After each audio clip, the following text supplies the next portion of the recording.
बहुत प्राचीन समय की बात है, जब इस संसार में कुछ भी नहीं था। चारों ओर केवल अंधकार ही अंधकार था। न कोई धरती थी, न आकाश, न सूर्य, न चंद्रमा, सब कुछ शून्य था। तभी उस अनंत अंधकार में एक दिव्य शक्ति प्रकट हुई। वह शक्ति थी माँ कूष्मांडा। कहते हैं कि माँ ने अपनी हल्की सी मुस्कान से पूरे ब्रह्मांड की रचना कर दी। इसलिए उन्हें कूष्मांडा कहा जाता है। कु मतलब थोड़ा, उष्मा मतलब ऊर्जा और अंड मतलब ब्रह्मांड, यानी माँ ने अपनी छोटी सी ऊर्जा से ब्रह्मांड का निर्माण किया। माँ कूष्मांडा ने अपनी दिव्य शक्ति से सूर्य, चंद्रमा, तारे और ग्रहों को बनाया। जब सब कुछ अंधकार में डूबा हुआ था, तब माँ ने सूर्य को प्रकाश दिया और उसमें अपनी शक्ति का अंश स्थापित किया।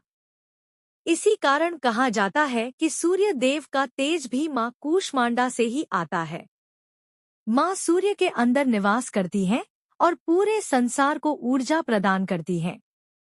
माँ कूष्मांडा का स्वरूप बहुत ही दिव्य और शांत है। वे सिंह पर सवार रहती हैं और उनके 8 हाथ होते हैं। माँ का चेहरा हमेशा मुस्कुराता रहता है, जो सुख और शांति का प्रतीक है। एक भक्त की कहानी।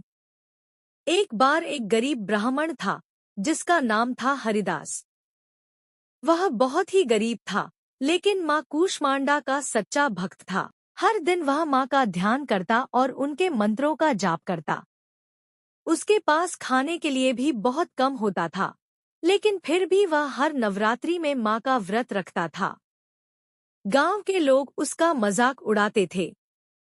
तुम इतनी पूजा करते हो, फिर भी तुम्हारे पास कुछ नहीं है। लेकिन हरिदास ने कभी अपनी भक्ति नहीं छोड़ी। नवरात्रि का समय। एक साल नवरात्रि आई। हरिदास ने पूरे मन से माँ कूष्मांडा का व्रत रखा।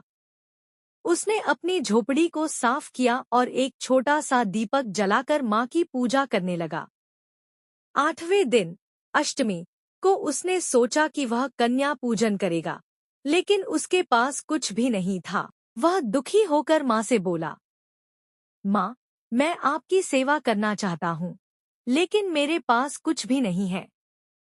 माँ का चमत्कार। उसी समय एक छोटी सी लड़की उसके घर आई। वह बहुत ही सुंदर और तेजस्वी थी।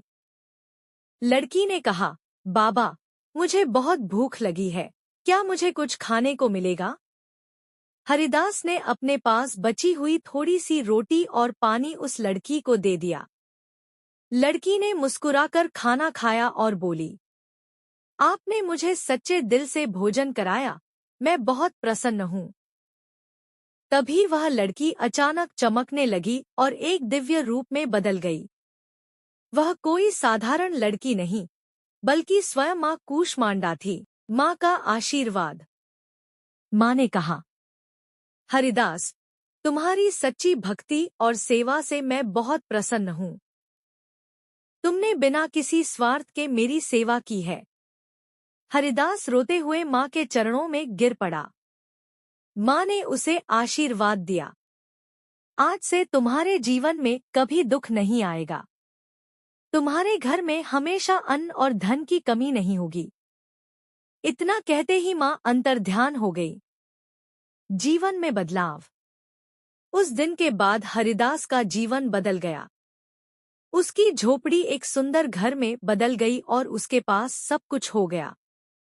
लेकिन सबसे बड़ी बात यह थी कि उसका विश्वास और भक्ति पहले से भी अधिक मजबूत हो गई। माँ कूष्मांडा की महिमा। कहा जाता है कि माँ कूष्मांडा की पूजा करने से रोग दूर होते हैं। जो सच्चे दिल से सेवा करता है, माँ उसकी हर इच्छा पूरी करती है।